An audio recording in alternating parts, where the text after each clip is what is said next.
Hi hello ನಮಸ್ತೆ ಎಲ್ಲರಿಗೂ S P S media ಚಾನಲಿನ ಮತ್ತೊಂದು ವಿಡಿಯೋಗೆ ಸ್ವಾಗತ ಸುಸ್ವಾಗತ. ಸ್ನೇಹಿತರೆ, ಎಲ್ಲರೂ ಹೇಗಿದ್ದೀರಾ? ಎಲ್ಲರೂ ಚೆನ್ನಾಗಿದ್ದೀರಾ ಅಂದ್ಕೊಂಡಿದ್ದೀನಿ. ನಾನು ಕೂಡ ತುಂಬಾ ಚೆನ್ನಾಗಿದ್ದೀನಿ. ಎಲ್ಲರೂ ಚೆನ್ನಾಗಿದ್ದೀರಾ ಅಂದ್ಕೊಂಡು ಭಾವಿಸ್ಕೊಂಡು ಇವತ್ತಿನ ಒಂದು ವಿಡಿಯೋನ ಶುರು ಮಾಡಿಬಿಡೋಣ. ಇವತ್ತಿನ ಒಂದು ವಿಡಿಯೋದಲ್ಲಿ ಧನುರಾಶಿಯವರಿಗೆ ಸ್ನೇಹಿತರೆ ಮಾರ್ಚ್ 30ರಿಂದ ಸಾಕಷ್ಟು ಬದಲಾವಣೆ ಅಂತಲೇ ಹೇಳಬಹುದು. ಯಾಕಂದರೆ 2026ರ ವರ್ಷದಲ್ಲಿ ಮಾರ್ಚ್ ತಿಂಗಳಲ್ಲಿ ಸ್ನೇಹಿತರೆ ಸಾಕಷ್ಟು ಬದಲಾವಣೆ ಅಂದರೆ ಹೊಸ ವರ್ಷ. ಅಂದರೆ ಹಿಂದೂಗಳ ಪ್ರಕಾರ ಸ್ನೇಹಿತರೆ ನಮಗೆ ಹೊಸ ವರ್ಷ ಅಂದರೆ ಯುಗಾದಿ ಅಮಾವಾಸ್ಯೆ ಮತ್ತು ಯುಗಾದಿ ಹಬ್ಬ ಒಂದೇ ದಿನ ಬಿದ್ದಿತ್ತು ಸ್ನೇಹಿತರೆ. ಈ ದಿನದಿಂದ ಸಾಕಷ್ಟು ಬದಲಾವಣೆಯನ್ನ ನೋಡಲಿದ್ದೀರಿ. ಹಾಗಿದ್ರೆ ಏನೆಲ್ಲ ಬದಲಾವಣೆಯನ್ನ ನಿಮ್ಮ ಜೀವನದಲ್ಲಿ ನೋಡಲಿದ್ದೀರಿ, ಯಾವುದರ ಬಗ್ಗೆ ಮುಂದಿನ ದಿನಗಳಲ್ಲಿ ಎಚ್ಚರಿಕೆ ವಹಿಸಬೇಕು, ಏನೆಲ್ಲ ಅದೃಷ್ಟದ ಫಲಗಳನ್ನ ಗಳಿಸಲಿದ್ದೀರಿ ಅನ್ನೋದನ್ನ ಒಟ್ಟಾರೆಯಾಗಿ ತಿಳಿಸ್ಕೊಡ್ತಾ ಹೋಗ್ತೀನಿ. ಇದನ್ನೆಲ್ಲ ಕಂಪ್ಲೀಟ್ ಆಗಿ ತಿಳ್ಕೋಬೇಕು, ಸಣ್ಣ ಪುಟ್ಟ ಪರಿಹಾರಗಳನ್ನೆಲ್ಲ ಫಾಲೋ ಅಪ್ ಮಾಡಬೇಕು ಅಂದರೆ ಎಲ್ಲೂ ಕೂಡ ವಿಡಿಯೋನ ಸ್ಕಿಪ್ ಮಾಡಬಾರ್ದು.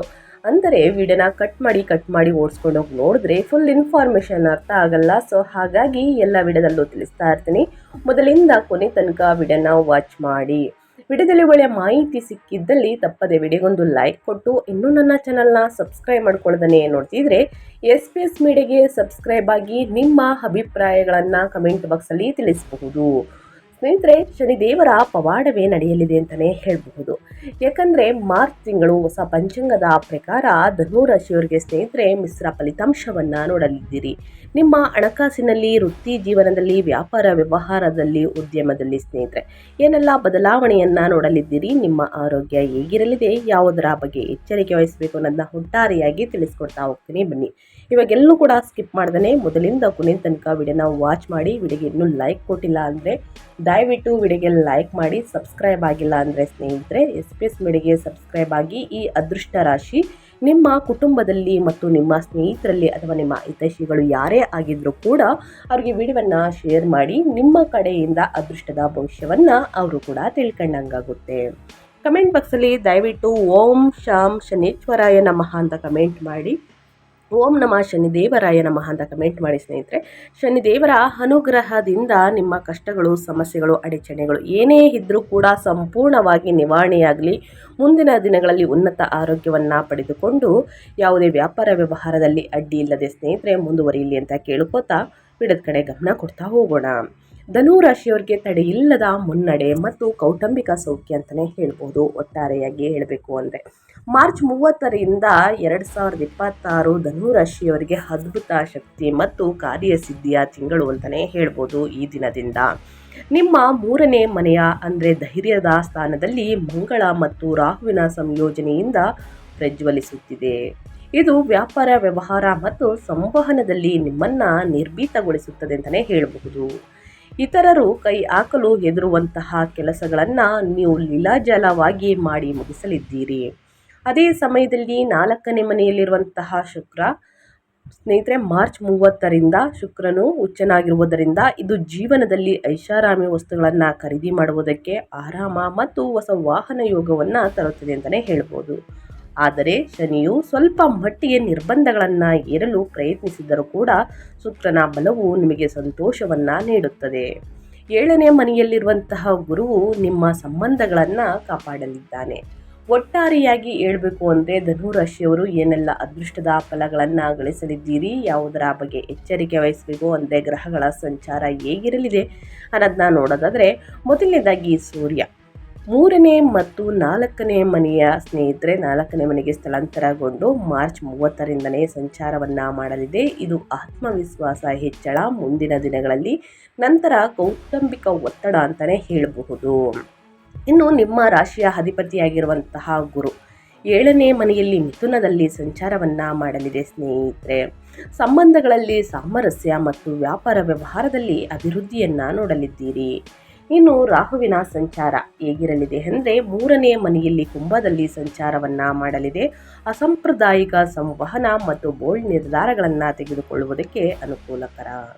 ಇನ್ನು ಮಂಗಳ 3ನೇ ಮನೆಯಲ್ಲಿ ಕುಂಭದಲ್ಲಿ ಸಂಚಾರವನ್ನು ಮಾಡಲಿದೆ.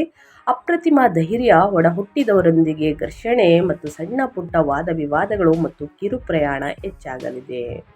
ಇನ್ನು ಶುಕ್ರ 6 ಮತ್ತು 11ನೇ ಅಧಿಪತಿ 4ನೇ ಮನೆಯಲ್ಲಿ ಉಚ್ಚ ಸ್ಥಿತಿಯಲ್ಲಿ ಸಂಚಾರವನ್ನ ಮಾಡಲಿದೆ. ಮನೆಯಲ್ಲಿ ಐಷಾರಾಮಿ ವಸ್ತುಗಳನ್ನು ಖರೀದಿ ಮಾಡುವುದಕ್ಕೆ, ವಾಹನ ಖರೀದಿ ಮತ್ತು ತಾಯಿಯ ಸಂತೋಷ, ತಂದೆಯ ಬೆಂಬಲ ಅಂತಾನೆ ಹೇಳಬಹುದು. ಇದು ಪ್ರಮುಖ ಗ್ರಹಗಳ ಸಂಚಾರದಿಂದ ಆಗುವಂತಹ ಪ್ರಭಾವ ಅಂತಾನೆ ಹೇಳ್ಬೋದು. ಒಟ್ಟಾರೆಯಾಗಿ ಸಾಕಷ್ಟು ಬದಲಾವಣೆಯನ್ನ ಗ್ರಹಗಳ ಸಂಚಾರದಿಂದ ನೋಡಲಿದ್ದೀರಿ ಅಂತ ಹೇಳ್ತಾ, ಇನ್ನು ಒಂದೊಂದಾಗಿ ಹೇಳೋದಾದ್ರೆ, ನಿಮ್ಮ ಹಣಕಾಸಿನಲ್ಲಿ ಧನುರಾಶಿಯವರು ಶನಿ ಬಲದಿಂದ, ಇನ್ನು ಶನಿಯ ಪ್ರಭಾವದಿಂದ ಏನೆಲ್ಲ ಅದೃಷ್ಟದ ಫಲಗಳನ್ನು ಗಳಿಸಲಿದ್ದೀರಿ, ಯಾವುದರ ಬಗ್ಗೆ ಎಚ್ಚರಿಕೆ ವಹಿಸಬೇಕು ಅಂದರೆ, ಆರ್ಥಿಕವಾಗಿ ಇದು ಆಸ್ತಿಗಳ ಮೇಲೆ ಹೂಡಿಕೆ ಮಾಡುವಂತಹ ತಿಂಗಳು ಅಂತಲೇ ಹೇಳ್ಬೋದು. ಏಪ್ರಿಲ್ ಕೊನೆಯ ದಿನದಿಂದ 4ನೇ ಮನೆಯ ಉಚ್ಚ ಶುಕ್ರನು ಹೊಸ ಕಾರು ಖರೀದಿ, ಮನೆ ನವೀಕರಣ ಅಥವಾ ದುಬಾರಿ ಪೀಠೋಪಕರಣಗಳ ಖರೀದಿಯನ್ನು ಸೂಚಿಸುತ್ತಿದ್ದಾನೆ. ನಿಮ್ಮ ಜೀವನ ಶೈಲಿಯನ್ನು ಸುಧಾರಿಸಲು ನೀವು ಹಣ ವ್ಯಯಿಸಲಿದ್ದೀರಿ ಸ್ನೇಹಿತರೆ. ಇನ್ನು ಗುರುಗ್ರಹವು 11ನೇ ಮನೆಯನ್ನು ಅಂದರೆ ಲಾಭದ ಸ್ಥಾನವನ್ನು ನೋಡುವುದರಿಂದ ಆದಾಯದ ಹರಿವು ಸ್ಥಿರವಾಗಿರುತ್ತದೆ. ಆನ್ಲೈನ್ ವ್ಯವಹಾರ ಅಥವಾ ಕಮಿಷನ್ ಆಧಾರಿತ ಕೆಲಸಗಳಿಂದ ಹೆಚ್ಚಿನ ಲಾಭ ಸಿಗಲಿದೆ ಅಂತಲೇ ಹೇಳಬಹುದು. ಆದರೆ ನೆರೆಹೊರೆಯವರು ಅಥವಾ ಸಂಬಂಧಿಕರ ಮುಂದೆ ಆಡಂಬರವನ್ನು ಪ್ರದರ್ಶಿಸಲು ಹಣ ದುಂದುವೆಚ್ಚವನ್ನು ಮಾಡಬೇಡಿ. ಹಣಕಾಸಿನ ವಿಚಾರದಲ್ಲಿ ಯಾರನ್ನು ಕೂಡ ಮೆಚ್ಚಿಸುವುದಕ್ಕೆ ಆಗುವುದಿಲ್ಲ ಸ್ನೇಹಿತರೆ. ನೆರೆಹೊರೆಯವರು ಮತ್ತು ಫ್ಯಾಮಿಲಿಯನ್ನು ಮೆಚ್ಚಿಸುವುದಕ್ಕೆ ಹೋಗಿ ದುಂದುವೆಚ್ಚವನ್ನು ಮಾಡಿದರೆ ಅವರೆಲ್ಲ ಪ್ರಾಬ್ಲಮನ್ನು ನೋಡುವುದಿಲ್ಲ, ನೀವೇ ಪ್ರಾಬ್ಲಮನ್ನು ಎದುರು ನೋಡಬೇಕಾಗುತ್ತದೆ. ಸೊ ಹಾಗಾಗಿ ಸಾಕಷ್ಟು ಸಮಸ್ಯೆಗಳು ಉದ್ಭವಿಸಬಾರ್ದು ಅಂದರೆ ಹಣಕಾಸಿನ ವಿಚಾರದಲ್ಲಿ ಬಹಳಷ್ಟು ಎಚ್ಚರಿಕೆ ವಹಿಸಬೇಕು. ಸ್ವಲ್ಪ ಉಳಿತಾಯವನ್ನು ಮಾಡುವುದು ಬಹಳ ಮುಖ್ಯ. ಅನಗತ್ಯ ಖರ್ಚುಗಳಿಂದ ದೂರವಿದ್ದರೆ ಒಳಿತು ಧನುರಾಶಿಯವರು ಅಂತ ಹೇಳ್ತಾ, ಇನ್ನು ಕಾರನ್ನು ಖರೀದಿ ಮಾಡಲಿದ್ದೀರಿ, ವಾಹನವನ್ನು ಖರೀದಿ ಮಾಡುವುದಕ್ಕೆ ಮುಂದಾಗಲಿದ್ದೀರಿ, ಮನೆಗೆ ಬೇಕಾಗಿರುವಂಥ ಐಷಾರಾಮಿ ವಸ್ತುಗಳನ್ನು ಖರೀದಿ ಮಾಡಲಿದ್ದೀರಿ ಸ್ನೇಹಿತರೆ. ಸೊ ಶುಕ್ರನ ಬಲದಿಂದ ಖರೀದಿ ಮಾಡುವುದು ಒಳಿತು, ಆದರೆ ಸ್ವಲ್ಪ ಅಷ್ಟೇ ಮಟ್ಟಿಗೆ ಒಂದು 10% ಆದರೂ ಸ್ನೇಹಿತರೆ ಉಳಿತಾಯವನ್ನು ಮಾಡುವುದು ಬಹಳ ಮುಖ್ಯ. ಮುಂದಿನ ದಿನಗಳಲ್ಲಿ ಎದುರಾಗಬಾರ್ದು ಹಣಕಾಸಿನ ಸಮಸ್ಯೆ ಅಂದರೆ ಈ ದಿನ ನಾವು ಎಷ್ಟು ಉಳಿತಾಯ ಮಾಡ್ತಿದ್ದೀವಿ ಅನ್ನೋದು ಮುಖ್ಯವಾಗುತ್ತದೆ. ಇನ್ನು ವೃತ್ತಿ ಮತ್ತು ಉದ್ಯೋಗದ ಬಗ್ಗೆ ಹೇಳೋದಾದರೆ, ಧನುರಾಶಿಯವರು ಯಾವುದರ ಬಗ್ಗೆ ಎಚ್ಚರಿಕೆ ವಹಿಸಬೇಕು, ಏನೆಲ್ಲ ಅದೃಷ್ಟದ ಫಲಗಳನ್ನು ಗಳಿಸಲಿದ್ದೀರಿ ಅಂದರೆ, ವೃತ್ತಿ ಜೀವನವು ಈ ತಿಂಗಳು ನಿಮ್ಮ ದೃಢ ಸಂಕಲ್ಪದಿಂದ ಮುನ್ನಡೆಯಲಿದೆ. 3ನೇ ಮನೆಯ ಮಂಗಳ ಮತ್ತು ರಾಹುವಿನ ಪ್ರಭಾವದಿಂದ ನಿಮ್ಮ ಮಾತುಗಳು ಹೆಚ್ಚು ಪ್ರಭಾವಶಾಲಿಯಾಗಿರುತ್ತವೆ. ಸೇಲ್ಸ್, ಮಾರ್ಕೆಟಿಂಗ್ ಅಥವಾ ಮಾಧ್ಯಮ ಕ್ಷೇತ್ರದಲ್ಲಿ ಇರುವವರಿಗೆ ಇದು ದಾಖಲೆಗಳನ್ನು ಬರೆಯುವಂತಹ ತಿಂಗಳು ಅಂತಲೇ ಹೇಳಬಹುದು. ಕೊನೆಯ ದಿನದಿಂದ ಅಂದರೆ ಮಾರ್ಚ್ ಕೊನೆಯ ದಿನಗಳು ಸಾಕಷ್ಟು ಅದೃಷ್ಟದ ಫಲಗಳನ್ನು ನಿಮ್ಮ ವೃತ್ತಿ ಮತ್ತು ಉದ್ಯೋಗದಲ್ಲಿ ನೋಡಲಿದ್ದೀರಿ. ನೀವು ಯಾವುದಕ್ಕೂ ಹಿಂಜರಿಯುವುದಿಲ್ಲ ಸ್ನೇಹಿತರೆ. ಎಲ್ಲವನ್ನ ನಾನು ಮಾಡೇ ಮಾಡ್ತೀನಿ ಅನ್ನುವ ನಿಮ್ಮ ಛಲ ಮುಂದುವರಿಯಲಿದೆ. 7ನೇ ಮನೆಯಲ್ಲಿರುವಂತಹ ಗುರುವು ನಿಮ್ಮ ವ್ಯಾಪಾರ ಪಾಲುದಾರಿಕೆಯನ್ನು ಸ್ಥಿರವಾಗಿರಿಸುತ್ತಾನೆ. ತಿಂಗಳ ದ್ವಿತೀಯಾರ್ಧದಲ್ಲಿ ನೀವು ಸಹಿ ಹಾಕುವ ಹೊಸ ಒಪ್ಪಂದಗಳು ದೀರ್ಘಕಾಲದ ಲಾಭವನ್ನು ನೀಡಲಿದೆ. ಮಾರ್ಚ್ 30ರ ನಂತರ ಸೂರ್ಯನು ಸ್ನೇಹಿತರೆ 5ನೇ ಮನೆಗೆ ಬಂದಾಗ ಕೆಲಸದ ಒತ್ತಡವನ್ನು ಮನೆಗೆ ತರಬೇಡಿ. ಇದು ಫ್ಯಾಮಿಲಿಯಲ್ಲಿ ಸ್ವಲ್ಪ ಗದ್ದಲ ಜಾಸ್ತಿ ಆಗಲಿದೆ. ಇದು ನಿಮ್ಮ ಏಕಾಗ್ರತೆಗೆ ಭಂಗ ತರಬಹುದು. ಸೊ ಹಾಗಾಗಿ ಉದ್ಯೋಗವನ್ನು ಸ್ನೇಹಿತರೆ ಉದ್ಯೋಗದ ಸ್ಥಳದಲ್ಲೇ ಮಾಡುವುದು ಉತ್ತಮ. ವೃತ್ತಿ ಜೀವನವನ್ನು ಪ್ರಾಬ್ಲಮ್ಗಳು, ಸಮಸ್ಯೆಗಳು, ಇನ್ನು ಕೆಲಸವನ್ನು ಮನೆ ತನಕ ತರುವುದು ಒಳಿತಲ್ಲ. ಇದು ಸಮಸ್ಯೆಗಳು ಎದುರಾಗುತ್ತದೆ ಸ್ನೇಹಿತರೆ. ಸೊ ಹಾಗಾಗಿ ಎಲ್ಲದಕ್ಕೂ ಕೂಡ ಮಿಶ್ರ ಫಲಿತಾಂಶವನ್ನು ನೋಡಲಿದ್ದೀರಿ. ಆದರೆ ವ್ಯಾಪಾರ ವ್ಯವಹಾರಕ್ಕೆ ಸ್ನೇಹಿತರೆ ಈ ತಿಂಗಳ ಕೊನೆಯ ದಿನಗಳು ಬಹಳಷ್ಟು ಉತ್ತಮ ಅಂತಲೇ ಹೇಳಬಹುದು. ಇನ್ನು ಅದೇ ರೀತಿ ಸ್ನೇಹಿತರೆ ನಿಮ್ಮ ಹೆಲ್ತ್ ಬಗ್ಗೆ ಹೇಳೋದಾದರೆ, ನಿಮ್ಮ ಆರೋಗ್ಯದ ಬಗ್ಗೆ ಹೇಳೋದಾದರೆ ಏನೆಲ್ಲ ಎಚ್ಚರಿಕೆ ವಹಿಸಬೇಕು, ಏನೆಲ್ಲ ಅದೃಷ್ಟದ ಫಲಗಳನ್ನು ನೋಡಲಿದ್ದೀರಿ ಅಂದರೆ, 4ನೇ ಮನೆಯಲ್ಲಿ ಗ್ರಹಗಳ ದಟ್ಟಣೆ ಇರುವುದರಿಂದ ಅಸ್ತಮ ಅಥವಾ ಉಸಿರಾಟದ ತೊಂದರೆ ಇರುವವರು ಮಾಲಿನ್ಯದಿಂದ ದೂರವಿರುವುದು ಒಳ್ಳೆಯದು. ಭಾವನೆಗಳನ್ನು ಹತ್ತಿರಕ್ಕೆ ತೆಗೆದುಕೊಳ್ಬೇಡಿ, ಇದು ಮಾನಸಿಕ ಆತಂಕಕ್ಕೆ ಕಾರಣವಾಗಬಹುದು. ಪ್ರತಿದಿನ ಸ್ವಲ್ಪ ಸಮಯ ಸಂಗೀತ ಕೇಳುವುದು ಅಥವಾ ಸ್ನೇಹಿತರೆ ವಾಕಿಂಗನ್ನು ಮಾಡುವುದು ಹಿತಕರ. ನಿಮ್ಮ ಆರೋಗ್ಯದ ಬಗ್ಗೆ ಸ್ವಲ್ಪ ಎಚ್ಚರಿಕೆ ಇರಲಿ. ಒಟ್ಟಾರೆ ಆರೋಗ್ಯ ಉತ್ತಮವಾಗಿದ್ದರೂ ಕೆಲವು ಭಾಗಗಳ ಬಗ್ಗೆ ಗಮನವಿರಲಿ. 3ನೇ ಮನೆಯಲ್ಲಿ ಮಂಗಳ ರಾಹುವಿನ ಪ್ರಭಾವದಿಂದ ಭುಜ, ತೋಳು, ಕೈಕಾಲು ನೋವು, ಕಿವಿ ನೋವು ಕಾಣಿಸಿಕೊಳ್ಳಬಹುದು. ಜಿಮ್ನಲ್ಲಿ ಭಾರ ಎತ್ತುವಾಗ ಸರಿಯಾದ ಮುನ್ನೆಚ್ಚರಿಕೆಗಳನ್ನು ತೆಗೆದುಕೊಳ್ಳಿ ಸ್ನೇಹಿತರೆ. ಇನ್ನು ಮನೆಯಲ್ಲೂ ಸ್ನೇಹಿತರೆ ಮೆಟ್ಟಲನ್ನು ಹತ್ತಬೇಕಾದ್ರೆ ತೋಳು, ಕಾಲು, ಕೈ, ಭುಜ ಇವು ಸ್ನೇಹಿತರೆ ಬಹಳಷ್ಟು ಈ ಭಾಗಗಳ ಬಗ್ಗೆ ಎಚ್ಚರಿಕೆ ವಹಿಸಿ. ಗ್ರಹಗಳ ಸೂಚನೆಯ ಪ್ರಕಾರ ಈ ಸಮಯದಲ್ಲಿ ಸಣ್ಣ ಪುಟ್ಟ ಗಾಯಗಳನ್ನು ಸೂಚಿಸುತ್ತಿದೆ. ಇನ್ನು ವಾಹನವನ್ನು ಚಾಲನೆ ಮಾಡಬೇಕಾದ್ರೆ ಅತಿ ವೇಗ ಒಳಿತಲ್ಲ, ತಡರಾತ್ರಿಯಲ್ಲಿ ವಾಹನವನ್ನು ಚಾಲನೆ ಮಾಡುವುದನ್ನು ಆದಷ್ಟು ತಪ್ಪಿಸಿ. ಯಾಕಂದರೆ ಗ್ರಹಗಳು ಯಾವುದರ ಬಗ್ಗೆ ಸೂಚನೆಯನ್ನು ನೀಡುತ್ತಿದೆ ಆ ವಿಷಯದ ಬಗ್ಗೆ ನಾವು ಬಹಳಷ್ಟು ಎಚ್ಚರಿಕೆ ವಹಿಸುವುದು ಉತ್ತಮ. ಇನ್ನು ಪ್ರತಿದಿನ ಯೋಗ ಧ್ಯಾನವನ್ನು ಮಾಡುವುದು, ಮೆಡಿಟೇಷನನ್ನು ಮಾಡುವುದು, ಅಂದರೆ ಪ್ರಾಣಾಯಾಮವನ್ನು ಮಾಡುವುದರಿಂದ ಉಸಿರಾಟದ ಸಮಸ್ಯೆಗಳು ನಿವಾರಣೆಯಾಗ್ತಾ ಬರುತ್ತೆ ಅಂತಲೇ ಹೇಳಬಹುದು. ಇನ್ನು ಅದೇ ರೀತಿ ಸ್ನೇಹಿತರೆ, ಹೊಸ ಪಂಚಾಂಗದ ಪ್ರಕಾರ ನಿಮ್ಮ ಫ್ಯಾಮಿಲಿ ಬಗ್ಗೆ ಹೇಳೋದಾದರೆ ಮನೆಯಲ್ಲಿ ಶುಭ ಕಾರ್ಯಗಳು ನಡೆಯಲಿದೆಯಾ ಅಂತಂದರೆ ಖಂಡಿತವಾಗಿಯೂ ಮನೆಯಲ್ಲಿ ಶುಭ ಕಾರ್ಯಗಳು ನಡೆಯಲಿದೆ ಸ್ನೇಹಿತರೆ. ಹಿರಿಯ ಒಡ ಹುಟ್ಟಿದವರು ಅಥವಾ ನೆರೆಯವರೊಂದಿಗೆ ಸ್ನೇಹಿತರೆ ವಾದ ವಿವಾದವನ್ನು ಮಾಡದೇ ಇರುವುದು ಉತ್ತಮ. ನಿಮ್ಮ ಮಾತು ಕಠಿಣವಾಗಿರಬಹುದು. ದಾಂಪತ್ಯ ಜೀವನದಲ್ಲಿ 7ನೇ ಮನೆಯ ಗುರುವು ಸುಖ ಶಾಂತಿಯನ್ನು ಕಾಪಾಡುತ್ತಾರೆ ಮತ್ತು ಹೊರಗಿನ ಯಾವುದೇ ಒತ್ತಡದಿಂದ ನಿಮ್ಮ ಸಂಬಂಧವನ್ನು ರಕ್ಷಿಸುತ್ತಾನೆ ಅಂತಲೇ ಹೇಳಬಹುದು. ಮನೆ ಹೇಳ್ಬೇಕಾದ್ರೆ ಈ ತಿಂಗಳು ನಿಮಗೆ ವೈಭವದ ತಾಣವಾಗಿರಲಿದೆ ಸ್ನೇಹಿತರೆ. ಉಚ್ಚ ಶುಕ್ರನಿಂದ ಮನೆಯ ಪರಿಸರ ಸುಂದರವಾಗಿರುತ್ತದೆ ಅಂತಲೇ ಹೇಳಬಹುದು. ನೀವು ಮನೆಯಲ್ಲಿ ಸಣ್ಣ ಸಮಾರಂಭ ಅಥವಾ ಪಾರ್ಟಿಗಳನ್ನು ಏರ್ಪಡಿಸಬಹುದು. ಆದರೆ ಶನಿಯ ಉಪಸ್ಥಿತಿಯು ಕೆಲವು ಕೌಟುಂಬಿಕ ಜವಾಬ್ದಾರಿಗಳನ್ನು ಅಥವಾ ಹಿರಿಯರ ವಿಷಯದಲ್ಲಿ ಗಾಂಭೀರ್ಯವನ್ನು ತರುತ್ತದೆ. ಸೊ ಹಾಗಾಗಿ ಸ್ನೇಹಿತರೆ, ಮನೆಯಲ್ಲಿ ಯಾವುದೇ ಹಿರಿಯರೊಂದಿಗೆ ಮತ್ತು ನೆರೆಹೊರೆಯವರೊಂದಿಗೆ ವಾದ ವಿವಾದಗಳನ್ನು ಮಾಡಬೇಡಿ. ನಿಮ್ಮದೇ ಸರಿ ಇದ್ದರೂ ಕೂಡ ಸ್ನೇಹಿತರೆ, ಅವರು ನಿಮ್ಮದೇ ತಪ್ಪು ಅನ್ನೋ ರೀತಿ ವಾದ ವಿವಾದವನ್ನು ಮಾಡಲಿದ್ದಾರೆ. ಸೊ ಅದರ ಬಗ್ಗೆ ಎಚ್ಚರಿಕೆ ವಹಿಸಿ. ಮನೆಯಲ್ಲಿ ಶುಭ ಕಾರ್ಯಗಳು ನಡೆಯಲಿದೆ ಸ್ನೇಹಿತರೆ. ಇನ್ನು ವಾಹನ ಖರೀದಿ ಮಾಡುವಂತಹ ಮನಸ್ಸು ಸ್ನೇಹಿತರೆ ಮನೆಗೆ ಸಂತೋಷವನ್ನು ತರಲಿದೆ ಅಂತಲೇ ಹೇಳಬಹುದು. ಇನ್ನು ಮನೆ ಕಟ್ಟುವಂತಹ ಯೋಗ ಕೂಡ ಇದೆ, ಇನ್ನು ಮನೆ ಖರೀದಿ ಮಾಡುವಂತಹ ಯೋಗ ಕೂಡ ಇದೆ. ಐಷಾರಾಮಿ ವಸ್ತುಗಳನ್ನು ಖರೀದಿ ಮಾಡಲಿದ್ದೀರಿ ಅಂತಲೇ ಹೇಳ್ಬೋದು. ಗುರುಬಲದಿಂದ ಸ್ನೇಹಿತರೆ ಸಾಕಷ್ಟು ಅದೃಷ್ಟದ ಫಲಗಳನ್ನು ಗಳಿಸಲಿದ್ದೀರಿ. ಯಾಕಂದರೆ ವ್ಯಾಪಾರ ವ್ಯವಹಾರದಲ್ಲಿ ಲಾಭ ಇದೆ. ಸೊ ಹಾಗಾಗಿ ಬೆಲೆ ಬಾಳುವಂತಹ ವಸ್ತುಗಳನ್ನು ಖರೀದಿ ಮಾಡಲಿದ್ದೀರಿ. ಇನ್ನು ಅದೇ ರೀತಿ ಮಕ್ಕಳ ವಿಷಯದ ಬಗ್ಗೆ ಸ್ವಲ್ಪ ಅಶಾಂತಿ ಉಂಟಾಗಬಹುದು. ಮಕ್ಕಳ ಭವಿಷ್ಯವನ್ನು ಸ್ನೇಹಿತರೆ ನೀವು ರೂಪಿಸುವುದಕ್ಕೆ ಹೋಗಿ ಅತಿಯಾದ ಒತ್ತಡದಿಂದ ದೂರವಿರಬೇಕಾಗುತ್ತದೆ. ಇದರಿಂದ ನಿಮ್ಮ ದಾಂಪತ್ಯ ಜೀವನದಲ್ಲಿ ಸಣ್ಣ ಪುಟ್ಟ ಸಮಸ್ಯೆಗಳು ಎದುರಾಗಬಹುದು.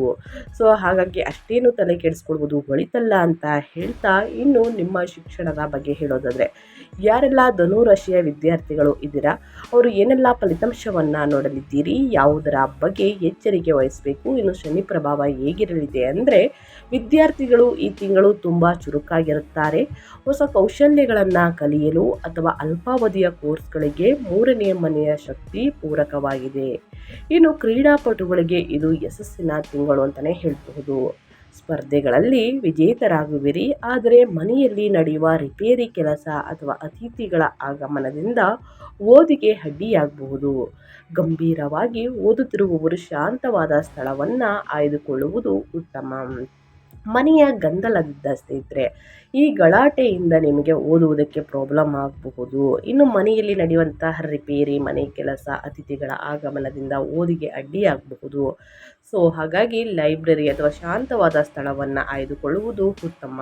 4ನೇ ಮನೆಯ ಶನಿಯು ನಿಮ್ಮನ್ನು ಏಕಾಂತದಲ್ಲಿ ಓದಲು ಪ್ರೇರೇಪಿಸುತ್ತಾರೆ.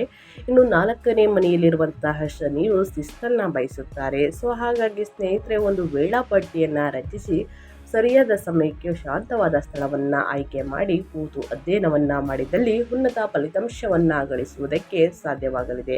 ಇಂದಿನ ಶ್ರಮ ಮುಂದಿನ ಅದೃಷ್ಟದ ಫಲ. ಸೊ ಹಾಗಾಗಿ ಸ್ನೇಹಿತರೆ ಗುರು ಹಿರಿಯರನ್ನು ಗೌರವಿಸುವುದು, ತಂದೆ ತಾಯಿಯ ಮಾತನ್ನು ಪಾಲಿಸುವುದು ಬಹಳ ಮುಖ್ಯ. ಯಾಕಂದರೆ ಶನಿ ಸ್ನೇಹಿತರೆ 4ನೇ ಮನೆಯಲ್ಲಿರುವಂತಹ ಶನಿಯು ಶಿಸ್ತನ್ನು ಬಯಸುವ ಕಾರಣ ಆ ವಿಷಯದ ಬಗ್ಗೆ ಎಚ್ಚರಿಕೆ ವಹಿಸಿ ಅಂತ ಹೇಳ್ತಾ, ಇನ್ನು ಮುಂದಿನದಾಗಿ ಹೇಳೋದಾದರೆ ಈ ತಿಂಗಳಲ್ಲಿ ಅನುಸರಿಸಬೇಕಾದ ಜ್ಯೋತಿಷ್ಯದ ಪರಿಹಾರವನ್ನು ತಿಳಿಸ್ಕೊಡ್ತೀನಿ. ಕೊನೆಯ ದಿನಗಳಿಂದ ಸಾಕಷ್ಟು ಅದೃಷ್ಟದ ಫಲಗಳನ್ನು ಗಳಿಸಲಿದ್ದೀರಿ. ಸೊ ಹಾಗಾಗಿ ತಪ್ಪದೆ ಈ ಪರಿಹಾರಗಳನ್ನು ಮಾಡಿದಲ್ಲಿ ಸಮಸ್ಯೆಗಳು, ಕಷ್ಟಗಳು, ಅಡೆತಡೆಗಳು, ವಿಳಂಬಗಳು ಎಲ್ಲವೂ ಕೂಡ ದೂರ ಹೋಗಲಿದೆ. ಇನ್ನು ಸ್ನೇಹಿತರೆ ಅಪೂರ್ಣಗೊಂಡಿದ್ದಂತಹ ಕೆಲಸಗಳೆಲ್ಲವೂ ಪೂರ್ಣಗೊಳ್ಳಬೇಕು ಅಂದರೆ ಈ ಪರಿಹಾರವನ್ನು ತಪ್ಪದೆ ಮಾಡಬೇಕಾಗುತ್ತದೆ. ಮೊದಲನೇದಾಗಿ ಶನಿ ದೇವರಿಗೆ ಶನಿವಾರದಂದು ಸ್ನೇಹಿತರೆ ತೈಲಾಭಿಷೇಕವನ್ನು ಮಾಡಿಸಿ. ಕಪ್ಪೆಳ್ಳಿನಿಂದ ಸ್ನೇಹಿತರೆ ತೈಲಾಭಿಷೇಕವನ್ನು ಮಾಡಿಸಿ ಇದರ ಜೊತೆಗೆ ಬಡವರಿಗೆ, ನಿರ್ಗತಿಕರಿಗೆ ನಿಮ್ಮ ಕೈಯಲ್ಲಾದಷ್ಟು ಹಣ ಸಹಾಯವನ್ನು ಮಾಡುವುದು, ಕಪ್ಪು ವಸ್ತುಗಳನ್ನು ದಾನ ಮಾಡುವುದು. ಎಕ್ಸಾಂಪಲ್ ಆಗಿ ಹೇಳೋದಾದರೆ ಉದಾಹರಣೆಯಾಗಿ ಕಪ್ಪು ಎಳ್ಳು, ಕಪ್ಪು ಬಟ್ಟೆ, ಇನ್ನು ಕಬ್ಬಿಣದ ವಸ್ತುಗಳು, ಉದ್ದಿನ ಬೇಳೆ ಈ ರೀತಿ ದಾನ ಧರ್ಮವನ್ನು ಮಾಡುವುದರಿಂದ ಕಷ್ಟಗಳು ಸಮಸ್ಯೆಗಳು ಕ್ರಮೇಣವಾಗಿ ಕಡಿಮೆಯಾಗಲಿದೆ. ನಿಮ್ಮ ಆರೋಗ್ಯದಲ್ಲಿರುವಂತಹ ಸಮಸ್ಯೆಗಳು ಕೂಡ ಸಂಪೂರ್ಣವಾಗಿ ನಿವಾರಣೆಯಾಗಲಿದೆ ಅಂತಲೇ ಹೇಳಬಹುದು. ಇನ್ನು ಗುರುಮಂತ್ರ, ನಿಮ್ಮ ರಾಶಿಯ ಅಧಿಪತಿ ಗುರುವಿನ ಬಲಕ್ಕಾಗಿ ಓಂ ನಮೋ ಭಗವತೆ ವಾಸುದೇವಾಯ ಮಂತ್ರವನ್ನು 11 ಬಾರಿ ಜಪಿಸಿ. ಇದು ಗುರುಬಲವನ್ನು ಹೆಚ್ಚಿಸಲಿದೆ ಸ್ನೇಹಿತರೆ. ಇನ್ನು ಒಡ ಹುಟ್ಟಿದವರೊಂದಿಗೆ ಸ್ನೇಹಿತರೆ ವಾದ ವಿವಾದವನ್ನು ಮಾಡಬೇಡಿ. ಮಂಗಳವಾರದಂದು ಅವರಿಗೆ ಏನಾದರೂ ಸಿಹಿಯನ್ನು ಉಡುಗೊರೆಯಾಗಿ ನೀಡಿ ಒಳಿತಾಗಲಿದೆ. ಇನ್ನು ಅದೇ ರೀತಿ ಲಕ್ಷ್ಮೀ ಪೂಜೆಯನ್ನು ಮಾಡಿ. 4ನೇ ಮನೆಯಲ್ಲಿ ಉಚ್ಚ ಶುಕ್ರನು ಶಕ್ತಿಯನ್ನು ಹೆಚ್ಚಿಸಲು ಶುಕ್ರವಾರದಂದು ಮಹಾಲಕ್ಷ್ಮಿಯನ್ನು ಪೂಜಿಸಿ. ಇನ್ನು ಲಕ್ಷ್ಮಿಯ ಸಹಸ್ರನಾಮವನ್ನು ಪಠಿಸುವುದು ಅಥವಾ ಹರಿಯುವ ನೀರಿಗೆ ಬಿಳಿ ಹೂಗಳನ್ನು ಅರ್ಪಿಸಿ ಬಡವರಿಗೆ ನಿರ್ಗತಿಕರಿಗೆ ನಿಮ್ಮ ಕೈಯಲ್ಲಾದಷ್ಟು ಹಣ ಸಹಾಯವನ್ನು ಮಾಡಿ ಶುಕ್ರವಾರದಂದು. ಇದು ವ್ಯಾಪಾರ ವ್ಯವಹಾರದಲ್ಲಿ ಇದ್ದ ಅಡೆತಡೆಗಳೆಲ್ಲ ನಿವಾರಣೆಯಾಗಿ ಧನ ಸಂಪತ್ತು ವೃದ್ಧಿಯಾಗಲಿದೆ. ಇದರ ಜೊತೆಗೆ ಹನುಮಾನ್ ಚಾಲಿಸವನ್ನು ಹೇಳುವುದು. 3ನೇ ಮನೆಯ ಮಂಗಳ ರಾಹುವಿನ ಶಕ್ತಿಯನ್ನು ನಿಯಂತ್ರಿಸಲು ಇದು ಅತ್ಯಗತ್ಯ. ಪ್ರತಿದಿನ ಪಠಿಸುವುದರಿಂದ ನಿಮ್ಮ ಧೈರ್ಯವು ಕೂಡ ಸತ್ಕಾರ್ಯಗಳಿಗೆ ಬಳಕೆಯಾಗುತ್ತದೆ. ಭಯ, ಆತಂಕ, ಗೊಂದಲ ಈ ರೀತಿ ಇದ್ದರೆ ಸ್ನೇಹಿತರೆ ಸಾಕಷ್ಟು ಸಮಸ್ಯೆಗಳನ್ನು ನೋಡ್ತಿದ್ರೆ ಹನುಮಾನ್ ಚಾಲಿಸವನ್ನು ಹೇಳಿ ಇದೆಲ್ಲವೂ ಸಂಪೂರ್ಣವಾಗಿ ನಿವಾರಣೆಯಾಗಿ ಉನ್ನತ ಆರೋಗ್ಯವನ್ನು ಪಡೆದುಕೊಂಡು ಭಯ ಆತಂಕವೆಲ್ಲ ದೂರ ಹೋಗಿ ಸ್ನೇಹಿತರೆ ನಿಮ್ಮಲ್ಲಿ ಒಂಥರ ಧೈರ್ಯ ಹೆಚ್ಚಾಗಲಿದೆ ಅಂತಲೇ ಹೇಳಬಹುದು. 3ನೇ ಮನೆಯ ತೀವ್ರತೆಯನ್ನು ಸರಿಯಾದ ಹಾದಿಗೆ ತರಲು ಮತ್ತು ಮನೆಯಲ್ಲಿ ಸುಖ ಸ್ಥಿರಗೊಳಿಸಲು ಈ ಪರಿಹಾರಗಳನ್ನು ಫಾಲೋ ಮಾಡೋದ್ರಿಂದ ಧನುರಾಶಿಯವರು ಸಮಸ್ಯೆಗಳು ಕ್ರಮೇಣವಾಗಿ ಕಡಿಮೆಯಾಗಿ ಉನ್ನತ ಆರೋಗ್ಯವನ್ನು ಪಡೆದುಕೊಳ್ಳಲಿದ್ದೀರಿ. ವ್ಯಾಪಾರ ವ್ಯವಹಾರದಲ್ಲಿ ಅಭಿವೃದ್ಧಿಯನ್ನು ನೋಡಲಿದ್ದೀರಿ. ನಿಮ್ಮ ಸಮಸ್ಯೆಗಳು ಸಂಪೂರ್ಣವಾಗಿ ನಿವಾರಣೆಯಾಗಲಿದೆ ಅಂತಲೇ ಹೇಳ್ಬೋದು. ಸ್ನೇಹಿತರೆ, ಈ ಸಣ್ಣ ಪುಟ್ಟ ಪರಿಹಾರಗಳನ್ನು ಪ್ರತಿಯೊಬ್ಬರೂ ಮಾಡ್ಬೋದು. ಮಾಡಿ ಅಂತ ಹೇಳ್ತಾ ನಾನು ವಿಡಿಯೋನ ಎಂಡ್ ಮಾಡ್ತಾ ಇದ್ದೀನಿ. ದಯವಿಟ್ಟು ಇವತ್ತಿನ ಒಂದು ವಿಡಿಯೋದಲ್ಲಿ ಒಳ್ಳೆಯ ಮಾಹಿತಿ ಸಿಕ್ಕಿದ್ದಲ್ಲಿ, ಈ ವಿಡಿಯೋ ಯೂಸ್ಫುಲ್ ಅನಿಸಿದ್ದಲ್ಲಿ ಧನುರಾಶಿಯವರಿಗೆ ಇನ್ನೂ ವಿಡಿಯೋಗೆ ಲೈಕ್ ಮಾಡಿಲ್ಲ ಅಂದರೆ ಲೈಕ್ ಮಾಡಿ. ಇನ್ನೂ ನನ್ನ ಚಾನಲ್ನ ಸಬ್ಸ್ಕ್ರೈಬ್ ಮಾಡ್ಕೊಳ್ತಾನೆ ನೋಡ್ತಿದ್ರೆ SPS ಮೀಡಿಯಾಗೆ ಸಬ್ಸ್ಕ್ರೈಬ್ ಆಗಿ ನಿಮ್ಮ ಅಭಿಪ್ರಾಯಗಳನ್ನು ಕಮೆಂಟ್ ಬಾಕ್ಸಲ್ಲಿ ತಿಳಿಸ್ಬೋದು. ಯಾರೆಲ್ಲ ಸಬ್ಸ್ಕ್ರೈಬ್ ಮಾಡಿಕೊಂಡು ಪ್ರತಿನಿತ್ಯ ವಿಡಿಯೋ ವಾಚ್ ಮಾಡ್ತಿದ್ದೀರಾ ಅಂಥವರಿಗೆ ಥ್ಯಾಂಕ್ ಯು ಸೋ ಮಚ್ ಅಂತ ಹೇಳ್ತಾ ನಿಮಗೂ ಮತ್ತು ನಿಮ್ಮ ಕುಟುಂಬಕ್ಕೆ ತುಂಬಾ ಒಳ್ಳೆಯದಾಗಿ ಶನಿದೇವರ ಆಶೀರ್ವಾದ ಸಿಗಲಿ. ಮತ್ತೊಂದು ವಿಡಿಯೋ ಜೊತೆ ಮತ್ತೊಂದು ಹೊಸ ಭವಿಷ್ಯದಲ್ಲಿ ಹೊಸ ಅಪ್ಡೇಟಲ್ಲಿ ಸಿಗ್ತೀನಿ. Thank you for watching.